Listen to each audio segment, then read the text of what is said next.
What's up, fight fans? This is Kurt Taville with Counterpunch Boxing News, and I have some new news concerning Errol Spence Jr. Errol Spence Jr. said some bold, powerful things. He said that Shawn Porter is a good guy on the outside, but inside the ring, he is a dirty-ass fighter. Along with saying Anthony Joshua has a glass jaw. Okay?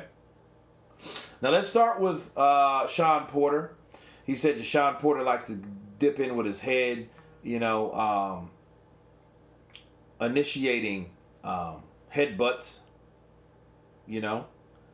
and it's one of those things where you wonder, because Shawn Porter is a rough, rugged fighter. I wouldn't say that he's just a dirty fighter. I would say he is an aggressive, reckless fighter. He likes to smother you and beat you into oblivion. I hope he does that to Errol Spence, because I think Spence needs to be humbled, in my honest opinion.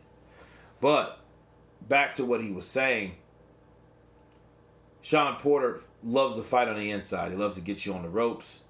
He loves to bang you to the body, head hunt a little, a while, and get you there, But me seeing him as a dirty fighter, I'm not sure if it was intentional or not. Doesn't really look like it, but it might be a technique. He might be pulling the old Evander Holyfield. You know what I'm saying? You remember what he did to Hasim Rahman? He had a shit looking like he had an anvil on the top of his forehead. He might be that person. He might use his style and aggression to his advantage. And he's experienced enough. He might be a dirty ass fighter. I wouldn't put it past him, because the way he fights in punches and bunches and stuff like that. So anyway, I think that would be the case. That could happen, on to Anthony Joshua.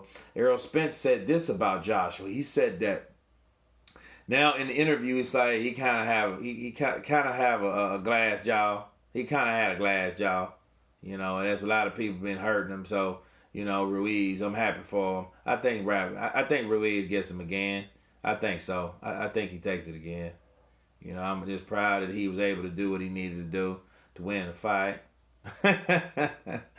Errol Spence Jr. is a trip. He has this Southern Texas twang to his voice, but he swears up and down if you heard him, I'm Jamaican. I'm Jamaican. I'm Jamaican. Yeah, you're Jamaican by way of Texas, sir. But to counterpunch that, like I always do, I don't think that Anthony Joshua has a glass jaw. I don't think that at all. He was hit by guys that are known to be big hitters. And if he had a glass jaw like Amir Khan, we would have found that out a long time ago. I'm not going to spend too much time on it. I just know that I always examine and observe, rather, who is painting a narrative, who's telling the story.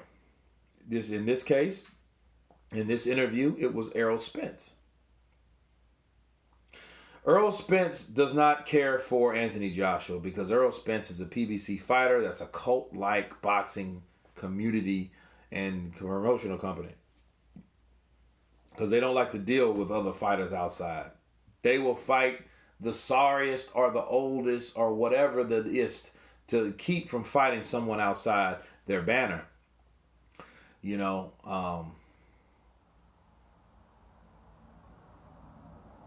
I think that Joshua got hit enough to really know what it's like to be hit. And that goes for the chin, that goes for the temple, that goes for the nose, that goes for everywhere up top. I don't really see him as this guy that just gets knocked out. We would have saw it again for a long time ago, right? But anyway, you guys tell me what you think about Errol Spence's statements regarding Errol Spence being a dirty fighter and Anthony Joshua being a glass-possessed chin, right? To be that guy with the glass chin. That's what we want to know to begin. Anyway, you guys tell me what you think. Of course, please subscribe. And you guys been Counterpunch. Peace.